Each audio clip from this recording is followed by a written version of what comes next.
This episode of LIBN Now will begin in just a moment.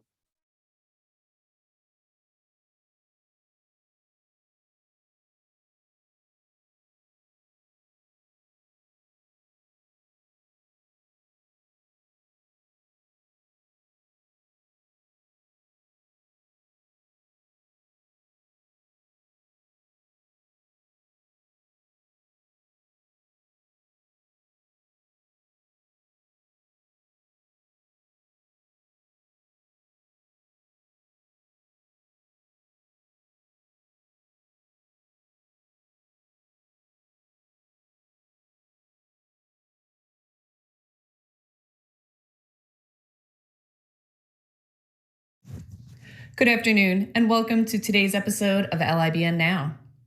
This episode explores Long Island's robust fishing industry.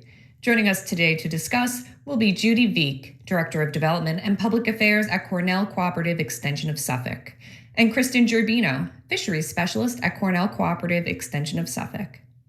As always, our Zoom attendees can submit their questions at any time by clicking Q&A at the bottom of your screen. Now, to kick off today's program and to introduce our guests, please welcome Associate Publisher Ali Jabbour and Editor and Associate Publisher Joe Dowd.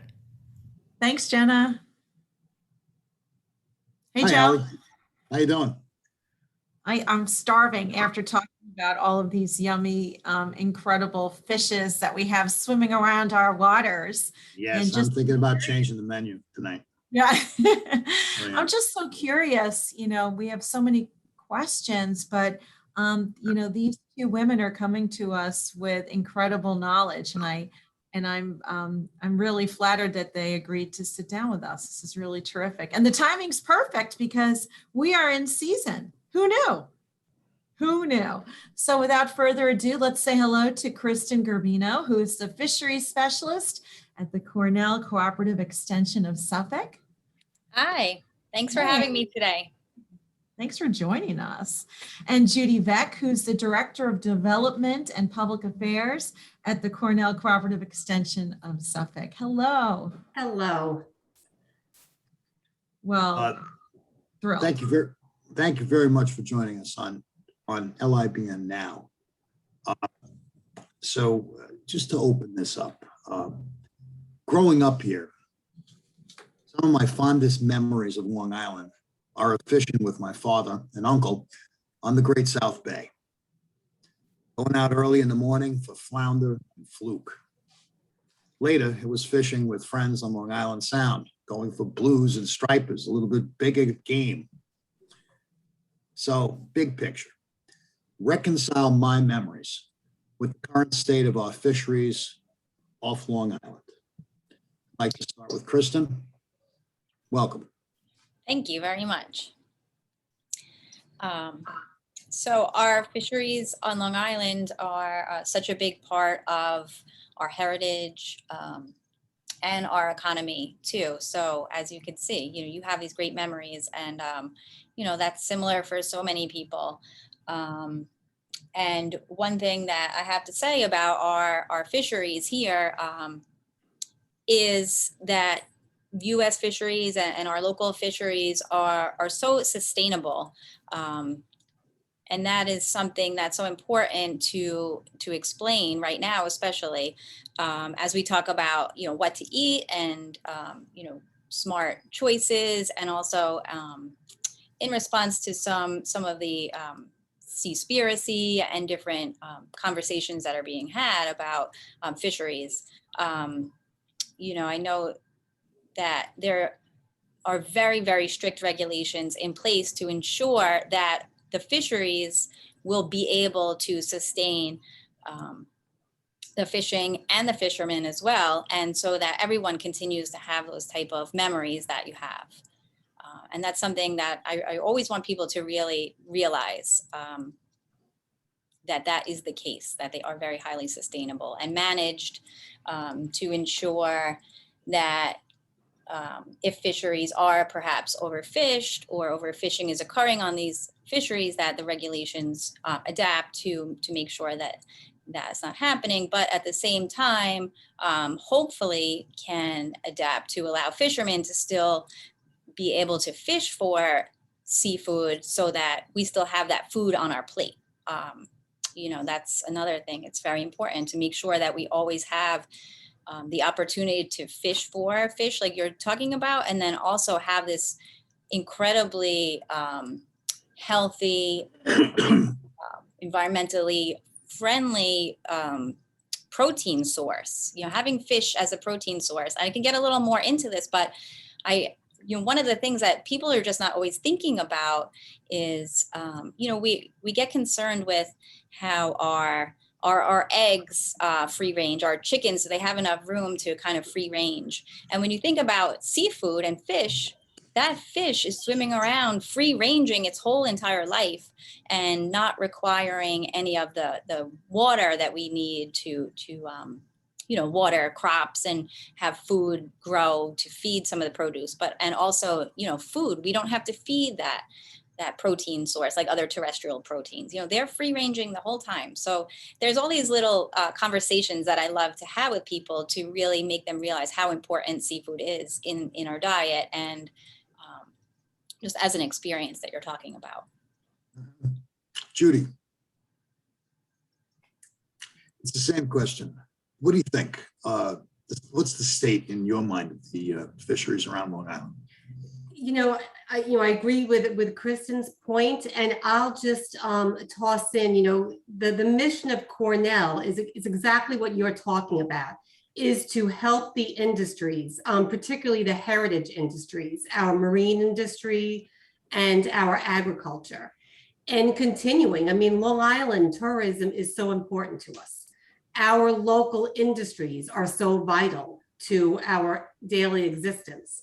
So that is what Cornell strives to do through all of our programs, whether it's a marine program with initiative like Fisheries or our agriculture programs. It's to support those heritage industries so that your memories of farmland, of fishing, is still a memory for our generations to come. Let's talk about Cornell Cooperative Extension's program to encourage Long Islanders to eat local fish. So Cornell started our Choose Local Fish initiative about 5 years ago with a small grant from New York Farm Viability Institute. And we've since received another grant from the USDA and their local food promotion program to continue Choose Local Fish. FISH is an acronym for fresh, indigenous, sustainable, and healthy. And local seafood are all of those things that we're always trying to promote. And it started off because we work closely with the commercial fishing industry and the recreational fishing industry to some degree as well, but mostly commercial. And we were just realizing that there were issues with what fish the fishermen were landing at the dock and what we're eating. So basically what fishermen on Long Island are landing is not the seafood that Americans are eating in the largest quantities. So that's kind of a problem. And we have this great resource right here, this great healthy food source. Like I said, highly sustainable, healthy, fresh. It doesn't get any better than this, but we're not using it. Right. The fish eaten in the highest quantities in the whole United States is shrimp and salmon and canned tuna. And we really wanted to draw attention to the fact that we have this fabulous local seafood resource right here. So we want to educate the public, we want to raise awareness, and we want to increase demand for this local product to help support our fishing communities, the small businesses, the fish markets, for health reasons, for all the reasons that people want to eat more local foods. It checks off every box as far as people that might be concerned with eating locally and healthy and just cutting down their carbon footprint. There's so many good reasons. So we just wanted to raise awareness, and that means starting with what fish are local. A lot of times people don't even know. So, they're Let's not. talk about that. Okay. Yeah, Kristin, I was going to say, let's dial it back a second, Yeah, and let's- talk about that because Right. it's for important. non-fishermen, most people, a lot of people wouldn't know what's off our shores. And can you just go through some of the amazing diversity that we Oh. have You're here? getting me started. And, Yep. and we're in the height of the season, so please. Yeah. Go ahead. Right. So right now you can find nearly everything. But we developed a postcard, and I have it in poster 2, but it talks about all the fish that are local to Long Island. So this is our first step in raising awareness. A lot of people are familiar with the ones that you said you fish for: fluke, flounder, striped bass, black sea bass. But we want to raise awareness for some of the lesser known, underutilized fish that are often less expensive, but just as delicious and plentiful and sustainable. So that includes different fish such as porgies, which I know people are somewhat familiar with, but that's a great white, flaky, inexpensive fish that's very plentiful. Bluefish, tilefish, monkfish. Right now, the tuna, some of the tunas are in the area, mahi. I know that's something that people ask for a lot, and they're surprised to hear that it is local, but around now it I'm is. surprised to hear that too. Why is Yes. it, it would seem that I would need to be in the Bahamas to have mahi. No, as the water Yeah. gets warmer, they come up, Mhm. they Right. Sure, migrate up. they swim warm. So a part of the effort, I would assume, is trying to get our local restaurateurs Yes. to embrace some of these different types of fish as well, right? Yes. Because I'm sure that, the local consumer like myself, we're looking for the typical, Right. Well, what sounds safe. Right, exactly. We're trying to get people to diversify their palates, and a lot of times people only eat seafood in a restaurant, so they're not comfortable with cooking it at home. So we're working with restaurants to have tasting events and cook some of these fish that we're talking about. So for example, yesterday we were at 5 Ocean in Long Beach, and we had some dogfish tacos. We even had some sea robin tacos that were absolutely delicious. And we had Hey, people- wait, Joe and I did not get an invitation to this. Well, you'll get an We're- invitation. Next time. We are very good eaters, Oh, good. just so Well, you know. come to, we're having an event on August 3rd at 5 Ocean in Long Beach to do a big event, tasting lots of different seafood. That's and when I say, fabulous. people are really surprised when they realize, first of all, that you can even eat sea robin, but then second of all, that it's so delicious, right? So that's a fish that people catch and throw back, and we're told their whole life you don't eat sea robins, but there's no reason to not eat it. I mean, people were blown away by the fact that it was sea robin, and then the fact that it tasted so good. So I challenge you, if you catch any sea robins, don't throw them back, eat them. I mean, they make a. For our non-fishing audience, let me just say that the sea robins are a kind of ugly creatures that have historically been thrown back by Long Island fishermen as a junk fish. However, there is new movement now to recognize that some things that we've been throwing back actually have great flavor. So I just wanted to point that out. I don't know if you've ever seen one, though. It looks a little bit like a sea creature from the primeval times. Judi, how do we actually get people to eat stuff that they haven't been eating? What's the plan for that? Well, as Kristin has been saying, our fisheries team has really done an excellent job in getting out there. And we are constantly on social media. We're working a lot with the industry. We have connections. Her team is with the restaurants, with the fish stores, just really promoting that. And as much as we can, opportunities like this are just tremendous to get the word out to the general public, because that's what we always strive to do. Just let people know what we're doing, that we're out there looking for these opportunities to promote our industries and to increase awareness with our consumers. And the most important thing, I think, is also to help shape the consumer into understanding what's really local. Right. So is it Absolutely. local Long Island or is it local region? So that's a question, we do get that question a lot. So, I mean, to me, since we work closely with New York's commercial fishing industry, Mhm. I would suggest going as local as possible. because that's the industry that I, feel strongly about supporting. But at the same time, like I said, U.S. fisheries are highly sustainable. And at least if you can go region wide, I mean, the same fish are going to be found in the similar region of the Northeast.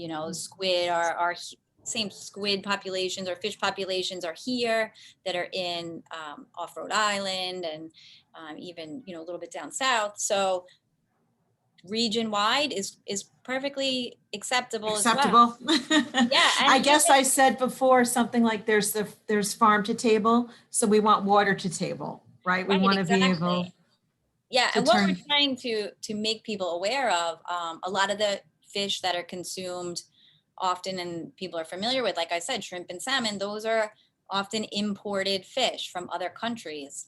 And when you're importing that much seafood, we don't know the sustainability of those fish. Like I said, all U.S. seafood is managed to be highly sustainable. So even domestic product, if it's if you have to have salmon, choose a domestic, wild caught salmon from Alaska. That's a better choice than imported farm raised fish from another country where you're not sure about the regulations or their food safety or the mislabeling, unregulated. It's questionable when you choose a imported product, and that's what we're trying to steer people away from. Let's talk about sustainability. There are some specific regulations that the state of New York uses to help manage the fisheries. I'll give you some examples that I know as a bad fisherman. Okay, stripers have to be 28 inches in order to take. Okay, 20 for those of you who don't fish. That's a big fish. 28 inches, a long, big fish. Fluke have to be, is it 18 inches? So, somewhere. Yeah, I'm not for the recreational. I have to. They're always changing, so I'm sorry. And that's the point. That the reason that they change is because if they start to become diminished for the commercial fishermen, sometimes what's happening is they're overfished. So they try to ensure that the fish are of a certain size, at a certain age, of a certain growth level, so that the others, the little ones, have a chance to grow up and multiply before they're caught and become, that's the reason. Are there things that commercial fishermen do in the same way to protect the vital resources off of the island? Can you talk about that? Yeah, absolutely. And there are a lot of very strict regulations in place to ensure that those fish are sustainable. Sometimes it's hard for fishermen to make it work with a trip limit. So say something say fluke for the commercial fishery they might only be allowed a daily harvest of 70 pounds, or the fishery might even close completely. I think right now it might be about 210 pounds for fluke for commercial fishermen. And they're also, depending on what type of fishery, but they have to use certain mesh size on their nets, or they're only allowed to fish in certain areas. The regulations are always changing, and they're very strict to ensure what we're talking about, sustainability. But yeah, it's not always easy. And that's, one complaint for fishermen for commercial fishermen, that it's hard to make a living on some of the very low trip limits. And it's hard to find a balance between, fisheries management and fishermen, but that's what we do. At Cornell, we try to work with fishermen to help develop solutions to a lot of these problems. So, for example, we've done a lot of research in the field of conservation gear technology, which is designing different gear types that might be a trawl net that has what's called a large mesh belly panel within it to still maintain the catch of squid, but will reduce a lot of the flatfish species that might be overfished, right? So we've done a lot of research in that field, which is very satisfying because you're kind of, you're helping the fishermen and you're helping the resource at the same time. So yeah, that's where a lot of our research has gone into. And of course, the alternative would be that in the bad old days when I was first fishing with my father, there were very limited regulations. And that the problem was that places like Long Island Sound was starting to dry up. And it became a very difficult issue for the commercial fishermen who were having to go out further. So I guess that the people sometimes complain about the regulations, but you would agree that they are vital in order to keep sustainable our abundance of fish. There has to be a balance with everything, right? I mean, yes, there absolutely has to be a balance because we have to consider all aspects, and that's what we do at Cornell. Is we always find a solution for every problem, and we work with fishermen until there is a solution that makes sure that that food source is still available, and hopefully they're still in business and the resource is protected at the same time. We have a question from someone who is tuning in, who's wondering. Go ahead, Allie. It's a good question. Go ahead. Yeah, if there are any grants available for local small businesses in the fishing industry, and if so, what qualifications are necessary? Yeah, there are a number of economic development grants available for small businesses and fishing businesses. A lot of what's available right now is for those fishermen and businesses that have suffered a loss due to COVID. So I'd be happy to talk to anyone that was interested about possible opportunities to help. How would they contact you? Yes. They can email me at my email address is kk334@cornell.edu. My phone number is 631-786-2760. And that's another thing that we do at Cornell. We helped fishermen apply for different grants, economic development grants. Some of the hoops you have to jump through are a little complicated, but we can help. We can definitely point you in the right direction and help with that. For us, for our own work, we do always work on. We're always grant funded, 100% grant funded. So our research grants, we're constantly having to apply for different grants for that type of thing. I want to point out a story that we ran in Long Island Business News just recently. It's a paragraph that I want to read to you guys. Suffolk County's maritime history spans over 400 years, more if you count the Native American population that have been here through the millennia. In 2019, 361 commercial fishing establishments landed over 19 million pounds of fish, valued at over $27 million. That's the fish. These revenues generated an additional $47.4 million in economic activity through tourism, through restaurants, through paying the people who work in the restaurants. And it created something like 656 additional jobs. If you guys could put that in perspective for me, I'd appreciate it. Those are some big numbers. Yeah, I mean fishermen are supplying a very valuable food source to millions of people. That's very, very important. There are so many different components of the industry, from the processing, the harvesting, the transporting, the marketing, the fish markets, selling fish and fish products, the restaurants being involved. And it's a huge industry that we do like to sustain because it is such a big part of Long Island, providing so many jobs. And it's important, especially, during COVID, people really turned to seafood as one of the foods that were more readily available than it was harder to find, like chicken and beef. And, there was still right around us this big industry happening that was providing food. which hopefully helped people realize that, seafood is a great option as far as what to eat. No, it's interesting you pulled out those numbers, because that's one thing I don't think people can wrap their head around, is the millions of dollars that are put into Suffolk's economy, into Long Island's economy, through, via our agriculture and our marine industries. It's millions and millions of dollars. And so we're very proud, Cornell Cooperative Extension, to support those industries, because they're vital. They're vital to our economy. They sure seem to be, and it's something that should not be taken for granted.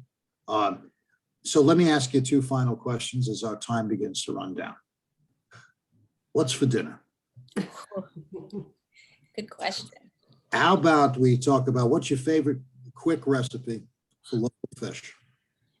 So I'm just going to say that as COVID hit, we decided to come out with a series of cooking demonstration videos that are available on our website at localfish.org. And we have 11 recipes that were developed with a culinary nutritionist that almost every one of them is my favorite. There's fluke in foil that you can do on the grill. There's coconut curry monkfish.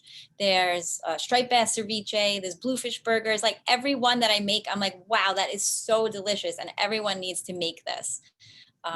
Wait, where am I going? What is where am I finding these? Where are the videos? It's our website for our project is localfish.org. And then there's a recipe and cooking videos section, a tab for that. And we have demonstration videos. They're about 5 minutes of how to cook with local seafood. They were developed by a culinary nutritionist. Her name is Stephanie Sachs. And she's also the author of a book called What the Fork Are You Eating? So she's very knowledgeable. Love that. Yeah. So that was how we adapted to COVID and got people to, hopefully become more excited about eating local seafood as they were stuck at home and didn't know, what to eat, or, we wanted to give them a local, healthy choice that they could get at a fish market. Bluefish burger, huh? The bluefish burgers are phenomenal. Every recipe, it's kind of adventurous. To me, one of my favorites is the coconut curry monkfish. It's a little bit out there. Yeah, and we wanted to demystify cooking seafood at home and make it healthy and restaurant quality, so that people would get into it and do it again, not just something that they didn't enjoy. The seafood chowder with porgies and squid, that's Long Island chowder. It doesn't get any more Long Island than that. It's so good. So I highly recommend checking out the recipes and making one of those for dinner. Bluefish are grossly underrated, in my opinion. Okay. Absolutely. They are really good fish. You know how to cook them, and there are recipes online. Judi, what's for dinner tonight? What are you thinking about today? What's your next fish meal? I have to get better. So flounder for me, but I have to check out some of those recipes. I had a conversation about flounder just the other day with a colleague. She prefers them baked in foil for 13 minutes. I prefer them fried and breaded. Okay. I'm with you, Joe. Thanks very much. And then finally, as we just run out of time, in a sentence or two, tell me why it's so important that Long Islanders reconsider their thinking about Long Island fish, why they should think about buying it locally, and what are the stakes. Judi, I'm going to start with you. We have to, whether it's fish or what have you, we really have to put the focus on local. And that's just so our economy thrives and our communities thrive. It's just easier when things are close to us and we're utilizing the resources that are here at our fingertips.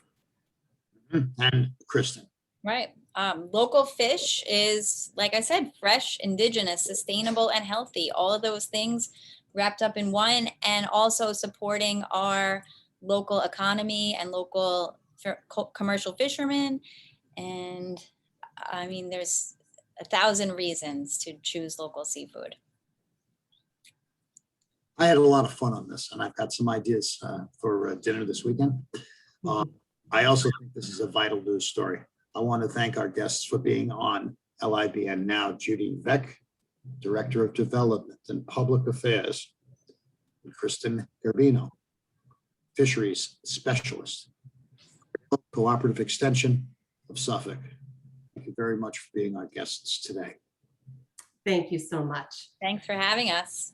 I And hope you enjoy some local seafood. Thank you.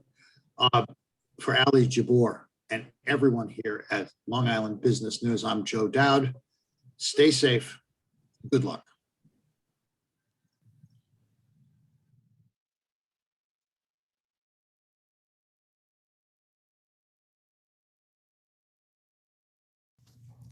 Thanks for joining us on this week's episode of LIBN Now. Don't forget to join us next week, where two experts will discuss the ins and outs of collaborative divorce. To watch past episodes and to submit your questions ahead of time, go to libn.com/libnow. Thanks again for joining us, and we'll see you next week.